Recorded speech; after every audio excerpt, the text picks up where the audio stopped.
After being reprimanded for its graphic suicide scene last season, Season 2 of Netflix's teen drama shows a brutal sexual assault in explicit detail. Is the scene too triggering? The second season of 13 Reasons Why begins with a hybrid PSA and mature content disclaimer, with the show's leads addressing the camera to warn that the series tackles tough, real-world issues, taking a look at sexual assault, substance abuse, suicide, and more. They caution that if you are struggling with these issues yourself, this series may not be right for you, or you may want to watch it with a trusted adult, and urge anyone who needs to talk to someone to reach out for help. This trigger warning is, at least in part, in response to controversy and backlash surrounding the first season of the show. About a teenage girl named Hannah, Catherine Langford, who commits suicide and leaves behind a series of tapes explaining how the people in her life led her to that point. The first season culminated in the graphic depiction of Hannah slitting her wrists to take her own life. Many, including mental health professionals, warned that such a realistic portrayal of suicide was harmful and could lead to suicide contagion, or copycat. In fact, the American Foundation for Suicide Prevention takes the stance that the detailing or dramatization of a suicide can have the effect of sensationalizing the act, especially if the person seeing it is experiencing at-risk factors. More, there was the argument that the show's very conceit was problematic in its reducing the act of suicide to reasons why in the first place. Placing blame on others perpetuates the notion that friends and family of those who take their lives could have and should have done more, which is a misunderstanding of mental illness, depression, suicide, and, in this case, grief. Season 2 of the series is mostly concerned with the aftermath of Hannah's suicide, zeroing in on the culture of bullying, misogyny, and sexual assault at her school as the classmates she left behind testify at a trial brought by her parents against the school. While the reason Hannah took her life and the ways in which people failed her when she reached out for help is still the driving force of the series, the graphicness of that first season's suicide scene is not revisited. But anyone who thought that meant there wouldn't be a scene that was at least as hard to watch, if not more so, as that one in the new season found out in the Season 2 finale that they were mistaken. The extent to which Liberty High School has issues with systemic, unaddressed bullying, even after Hannah's death, is illustrated through the character of Tyler, Devin Druid, a loner who passes his time taking photos for the yearbook and who is ostracized by everyone at the school, even kind-hearted protagonists of the series. Tyler falls in with a crowd of punk kids, who respond well to his desire to make the kids who tortured him pay through a handful of blackmail and vandalism stunts. He eventually gets caught, disowned by his friends, and sent to a behavioral rehab program after vandalizing the school baseball field. When he returns, the baseball team is not happy with him. Monty, Timothy Granadiros, one of the lackeys of Bryce, Justin Prentice, the jock accused of raping several girls, is particularly unhappy to see Tyler return. He follows him to the bathroom and sexually assaults him. The scene is horrifying. It starts with Monty bashing Tyler's head against the mirror and then onto the sink multiple times. Tyler's eyes are stunned. He's so startled by the random attack that, initially, he's not even screaming. Monty screams at him that he's a faggot as he drags him to a stall and starts drowning him in a toilet bowl. That's when Tyler starts pleading for mercy.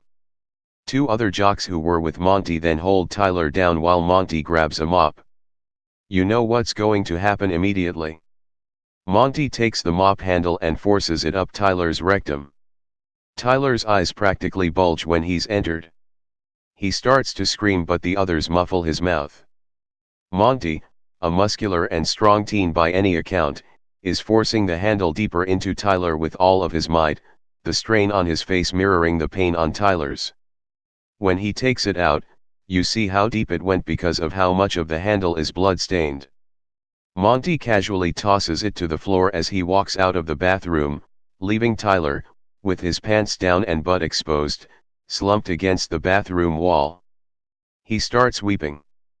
The scene was directed by Kyle Patrick Alvarez, who also directed the controversial suicide scene from the first season, and lasts for 2 full minutes. The scene is already drawing a mixed reaction from those who have sprinted through their 13 Reasons Why binge. Male rape is rarely depicted on screen and in pop culture, let alone talked about on a mainstream level. Statistics state that 1 in 6 men have been sexually assaulted or abused, and those incidents, like Tyler's, are rarely reported, leading to a lifetime of trauma and, in many cases, mental illness. There are those praising the show for shedding light on that issue, especially for showing that the assault is often not about the sex, but about the power. Monty doesn't have sex with Tyler, but he sexually violates him. The power of the scene, as disturbing as it is the way it mirrors the real and violent trauma of an assault. Others, however, are disgusted by what they argue was the unnecessarily graphic nature of the scene, especially given the outcry over the season 1 suicide scene and the potential harm of its realism. Even with the content warnings and PSAs, they argue that the scene's explicit detail is triggering, especially those who have experienced sexual assault. For all the talk about raising awareness about the issue, there is also criticism of the use of violence as entertainment and for shock value buzz, especially considering the young demographic the show appeals to. There are other ways to raise awareness without airing a scene this graphic. The website PopBuzz has a good roundup of these reactions culled from social media. Could the same point about sexual assault have been made without the scene? Possibly. We'd venture that the show, no matter how noble its mission of raising awareness of myriad issues, set out to scandalize again this season, and knew it would be doing so with this scene. My issue with the scene is independent of its graphic nature. It's the fact that it seems narratively exploitative, a random act of violence used to set up the final scenes of the episode and the cliffhanger that leaves things open for what is sure to be a 13 Reasons Why Season 3. After his assault, Tyler finds an automatic rifle in his basement and heads to the school dance with the intention to massacre his classmates. On the subject of scenes that are triggering, it is jarring to see a student dressed in black walking up to his school wielding a rifle on the weekend after a school shooting in Santa Fe left 10 people dead. We understand that 13 Reasons Why aims to reflect the issues traumatizing high school students today, and the fear of a school shooting is undeniably chief among them. But even the threat of a school shooting Tyler doesn't go through with it is a plot device that needs to be handled sensitively, and the way it was so randomly introduced in this finale episode seemed more to manufacture heightened emotion from the show's young viewers than serve the story or make a valuable point. The show cancelled its Los Angeles premiere following the shooting. It's a shame, too, that Tyler's sexual assault scene is proving so divisive because, prior to it, the way in which the show explored sexual assault and the trauma of sexual assault survivors was hands down the most valuable part of the new season. The conversations that surrounded the issue, particularly as former cheerleader Jessica, Alicia Bowe, discusses her journey to getting her life back on track after being raped by a school jock, may have been slightly academic in nature, with dialogue occasionally seeming as if lifted from a think piece. But the points made had more clarity, information, and authenticity to the experience of a survivor than we've seen on a high school drama before. In fact, those scenes do make the argument that you can shed light on the issue without a brutally graphic depiction of the assault. The 13th and final episode of the season was an odd one, a coda to the action meant to tie up lingering loose ends and set up a season 3 when the season had narratively wrapped itself off and quite powerfully at the end of episode 12.